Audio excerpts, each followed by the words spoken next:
جو ہم جیسے پاپی گنہگاروں کو اس وقت یاد کر رہے ہیں جب ابھی کچھ بھی نہیں بنا ہے، تو جو مصطفیٰ ہمیں اس وقت یاد کرے ہم انہیں اس وقت کیوں نہیں یاد کریں گے؟ ہم انہیں اس وقت ان کا ذکر کیوں نہیں کریں گے؟ اور آگے چلیے، اللہ اکبر۔ اب وہ نور آدم کی پیشانی میں آتا ہے۔ آدم علیہ السلام کہتے ہیں پروردگار عالم اس نور کو میں دیکھنا چاہتا ہوں۔ اللہ نے نبی کے نور کو آدم کے انگلی میں ظاہر کر دیا۔ اب جب اس نور کو آدم دیکھتے ہیں کہتے قرۃ عینی بک یا رسول اللہ کہہ کر انگوٹھی کو چوم لیتے ہیں۔ لوگ کہتے ہیں کہ تم لوگ انگوٹھی کیوں چومتے ہو؟ آدم سے جا کے پوچھ، اے آدم آپ نے کیوں انگوٹھا چوما تھا؟ آدم سے جواب لے کر آ۔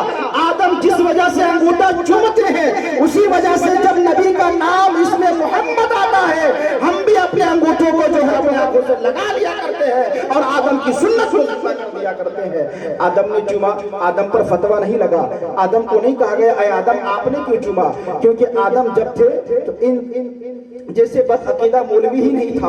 اللہ اکبر۔ اب وہ نور چلا ہے، چلنے کے بعد آ رہا ہے کبھی آدم سے شیش میں، کبھی حضرت نوح میں، کبھی ادریس میں، اور وہ نور چلتے چلتے کہاں تک آیا؟ وہ نور چلتے چلتے اللہ اکبر حضرت ابراہیم تک آیا۔ آپ نے سنا ہوگا ابراہیم علیہ السلام پر آگ گلزار کر دی گئی ہے، آگ کو ٹھنڈک کر دیا گیا ہے۔ آخر ابراہیم پر آگ گلزار کیوں ہوئی ہے؟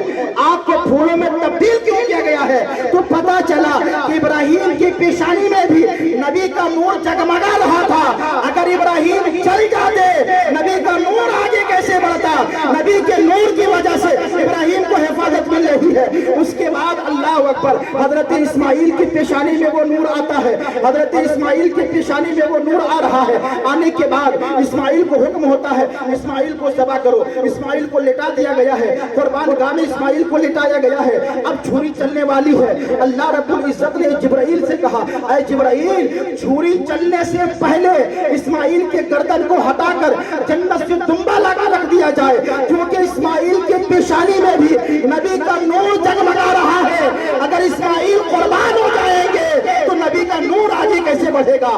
ابراہیم کی حفاظت نبی کے نور کی وجہ سے، اسماعیل کی حفاظت نبی کے نور کی وجہ سے۔ اب جتنے بھی انبیاء آئے جس کسی کو بھی حفاظت ملی ہے نبی کے نور کی وجہ سے ملی ہے۔ عبداللہ کی پیشانی میں وہ نور آ گیا ہے۔ عبداللہ کو یہودیوں نے چاہا کہ عبداللہ کو قتل کر دیا جائے، عبداللہ کو مار دیا جائے، کیونکہ اگر وہ نور ظاہر ہو جائے گا، وہ نور آ جائے گا تو یہودی ختم ہو جائیں گے، یہودی کا مذہب ختم ہو جائے گا۔ عبداللہ کو مارنے کے لیے جنگل میں جاتے ہیں، مگر کیا دیکھتے ہیں؟ جیسے ہی وہ یہودی حضرت عبداللہ کے قریب جاتے ہیں کیا دیکھتے ہیں؟ آسمان سے فرشتے اترتے ہیں اور عبداللہ کی حفاظت کرتے نظر آتے ہیں، اور وہ فرشتے اترتے ہیں یہودیوں کو خاک و خون میں ملاتے نظر آتے ہیں، مگر